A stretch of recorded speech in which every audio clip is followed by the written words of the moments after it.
जयंत, मुझे आप ये बताएं कि अचानक से सर्वों का दौर शुरू हो गया है और सर्वों में जितने सर्वे हुए हैं, अभी ये एबीपी का और सी वोटर का सर्वे हुआ है, उसमें राहुल गांधी को 26% लोगों ने वोट दिया है, 71% लोगों ने मोदी को वोट दिया है, और शिवराज सिंह चौहान की बढ़त दिखाई है, कमलनाथ कम दिखाया है। बल्कि जो 27 जुलाई को जो सर्वे या 23 जुलाई को शायद जो सर्वे हुआ है, उसमें वोटों का परसेंट 44% और सीटें बदली हुई हैं। आप समझिए, अगर वोटों का परसेंट 44% दोनों पार्टियों का है, तो सीटें भी इक्वल होनी चाहिए। ये मुझे गणित नहीं समझ में आया, आप बताएं। जी, पहले अनिल जी, ये जो वोट प्रतिशत होते हैं उस पर सीट पर उसका मतलब जो डिफरेंस परसेंटेज का होता है, वो डिफरेंस आप सीट में कभी कभी नहीं देखेंगे, ऐसा भी हो सकता है। तो उसी तरीके से यहाँ भी जो आप जो प्रतिशत की बात करा रहे हैं वो सीट में रिफ्लेक्ट नहीं हुआ उस तरीके से, तो वो हो सकता है, वो वाजिब है, वैसा हो सकता है। और आगे रही बात, मैं बहुत गौर से सुन रहा था, माफ कीजिएगा मैं थोड़ा लेट आया। पंकज भाई बहुत करीबी से देखे हैं मध्य प्रदेश का राजनीति, मैं बहुत ध्यान से सुन रहा था। डॉक्टर पाठक जो बातें कही है वो भी मैं बहुत ध्यान से सुन रहा था। जहां शुरू की थी पंकज भाई ने, पाठक साहब ने उसी को और थोड़ा सा एक्सपैंड किया। पंकज भाई ने कहा कि बीजेपी के अंदर जो एक खलबली मची हुई है, आपस में जो एक वो मारपीट के तरह की जो बातचीत हो रही है, वो पाठक साहब ने कहा कि जो जल्दी में उन्होंने जो फर्स्ट लिस्ट जो तैयार किया था, वो वहां पर ऑलरेडी वो चैलेंज शुरू हो गया है कैंडिडेट्स को। तो ये बीजेपी में जो है खासकर ऐसा देखा नहीं जाता है। तो जो मध्य प्रदेश में हो रहा है इसका एक तो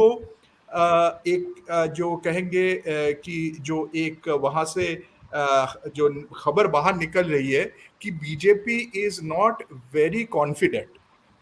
और आपने कही ओपिनियन पोल की बात, तो मैं आपको बता दूं, चूंकि मेरा थोड़ा बहुत संबंध है ये इस तरह के कुछ ऑर्गेनाइजेशन के साथ, तो जो बीजेपी के अंदर उन्होंने जिस एजेंसी को काम, जिस नहीं, वो तो एक से ज्यादा अधिक लोगों से काम कराते हैं, लेकिन एक एजेंसी ने खासकर उन्होंने 100 के नीचे सीट दी है बीजेपी को। और इसको लेकर अगर आप देखें तो इसका कुछ कुछ हम लोग रिएक्शन देख रहे हैं मध्य प्रदेश में। और रही बात बाकी ओपिनियन पोल्स की, ये आप देखेंगे अनिल जी, जैसे जैसे समय नजदीक आता जाएगा, जैसे जैसे इलेक्शन, जैसे अभी तो इलेक्शन अनाउंस ही नहीं हुआ है, तो जैसे जैसे इलेक्शन अनाउंस होगा, उसके कितने चरण होंगे वो अनाउंस किया जाएगा, वो होते होते जो है कुछ कुछ चेंजेस आते रहेंगे। लेकिन अभी जहां तक बात है, तो मैं पिछले जो दो गेस्ट की बात मैंने सुनी है, मैं बिल्कुल उनके साथ सहमत हूं। मेरा जो दिल्ली में बैठकर मैं इतनी करीबी से नहीं देखा, जैसे मैंने शुरू में कहा कि पंकज भाई की तरह या डॉक्टर पाठक की तरह जमीनी जो हालात है जो अभी मैंने इतना नजदीक से नहीं देखा, लेकिन यहाँ जो मैं देख रहा हूँ, जो सुन रहा हूँ, क्योंकि आप सबको पता ही है कि लड़ाई जो होती है उसका वो क्या कहते हैं, उसका जो वॉर रूम जो होता है वो दिल्ली में ही होता है, यहीं से कंट्रोल होता है। और खासकर आज के दिन में जो है बीजेपी का चेहरा एक ही है और उसके बाद कोई है नहीं। हाँ, शिवराज नहीं, जी। ये बात तो कल मैंने भी कहा था कि नरेंद्र मोदी बनाम छत्रप हो रहा है अब। और यहाँ लेकिन आपने दोनों वहां मध्य प्रदेश के ही नेता की नाम लिए, जी मध्य जी प्रदेश। जी जी जी तो जी। लेकिन लेकिन जो एक चीज और जो मुझे सुनने में आया है कि इस बार ये जैसे चूंकि मोदी जी का चेहरा और मोदी जी का नाम जो है वो क्या कहते हैं, एक वो मैजिक की तरह काम करता है, तो शायद मध्य प्रदेश नहीं, बाकी सारे जगहों में जो है वही एक ही नाम पर लड़ा जाएगा, वो जो पहले भी हो चुका है ये चीज। तो जो चीज आप लोग अभी बात कर रहे थे, मैं बिल्कुल उसके साथ सहमत हूं। और रही बात कमलनाथ जी की, तो हाँ, पहले अगर आप देखें जो थ्रेट थ्रेट क्या कहेंगे, आपस में जो एक वो कंपटीशन हुआ करता था, उसमें से तो एक तो चले ही गए हैं, वो भाजपा में सेंटर में वो यूनियन मिनिस्टर भी हैं। दूसरे जो है बहुत अच्छा, वो भी बहुत ही दिग्गज, बहुत ही वो इंटेलिजेंट पॉलिटिशियन है, दिग्विजय सिंह की बात कर रहा हूं मैं। तो उन्होंने जो अभी बात कर रहे थे डॉक्टर पाठक की, जो एक छवि बनाने का जो होता है, जो उल्टा बीजेपी दूसरे को जो रिएक्ट करने की बजाय खुद रिएक्ट कर रही है। तो दिग्विजय सिंह ने जी, आप लोग को याद होगा कि एक बाबा को बुला के ले आए थे, तो बड़े धूमधाम से उनको वहां बुलाया गया, उनको जो है वहां पर वो दरबार लगाया गया, सब कुछ किया गया। तो ये सारी चीजें जो है एक अब जो देख रहे हैं कि कांग्रेस भी जो है धीरे धीरे उस खेल में वो अब आगे ये अगर पॉलिटिक्स में ये खेल शुरू हो जाए तो आगे जाके क्या होगा, कब तक ये चलता रहेगा, वो पुराना वो राजनीति वापस आएगी कि नहीं, वो तो देखने वाली बात है। लेकिन वो कहते हैं ना, व्हेन इज रोम, तो अब वो लग रहा है कि when you are in this politics to be as the other politicians are, उसी की का एक होल्ड लगा हुआ है। मैं अंत करूंगा एक और, जो कि कांग्रेस के जो चेहरा माने जाते हैं राहुल गांधी की, तो अगर आप देखिए तो वो जो चेंजेस है वो राहुल गांधी में भी दिख रहा है। राहुल गांधी जो जिस तरह की इमोटिव स्पीचेस आज वो दे रहे हैं, जो पार्लियामेंट में हमने पिछली बार देखा मणिपुर को लेके जो उन्होंने बात कही, तो इस तरह के इमोटिव स्पीचेस, इस तरह के इमोशन और इस तरह के अग्रेशन, मैं इस अग्रेशन को कहूंगा पोलाइट अग्रेशन। अग्रेशन जो होता है उसको हम लोग मानते हैं कि एक वो अटैकिंग मोड पर आना या किसी तरह के वो नॉन अनपार्लियामेंट्री लैंग्वेज यूज करना, तो मैं उनके बारे में कहता हूं कि एक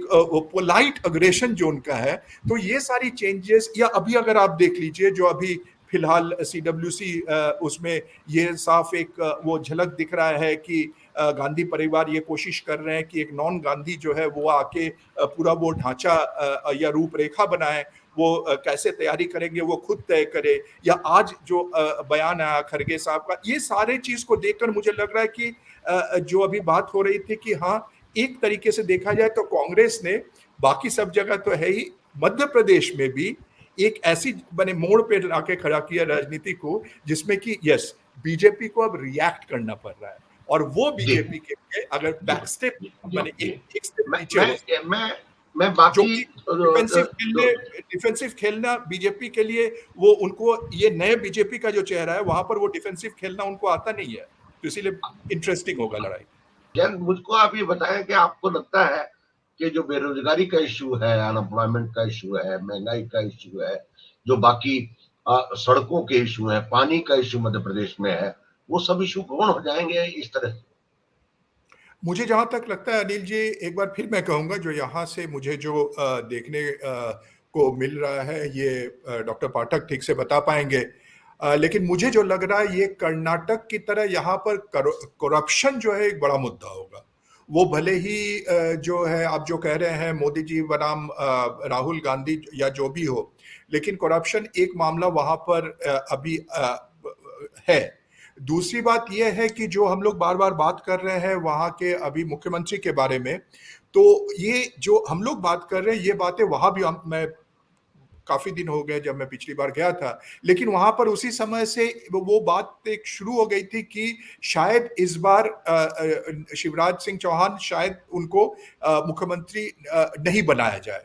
तो अभी तो वो बहुत दूर है, वो क्या नाम है उनका, नहीं, मैं मार्गदर्शक। इश्यूज की बात कर रहा था। जब प्रोग्राम हाँ खत्म हाँ, कर रहे मैं वही आता हूँ। जी, जी, इशू में वही मैं बोल रहा हूं कि करप्शन के अलावा जो एक इमोशन की बात है, वो इमोशन ये पहले आएगा, उसके बाद बाकी जो आपने कहा वो फैक्टर्स करेंगे, और ये बातें ओपिनियन पोल में भी आया है।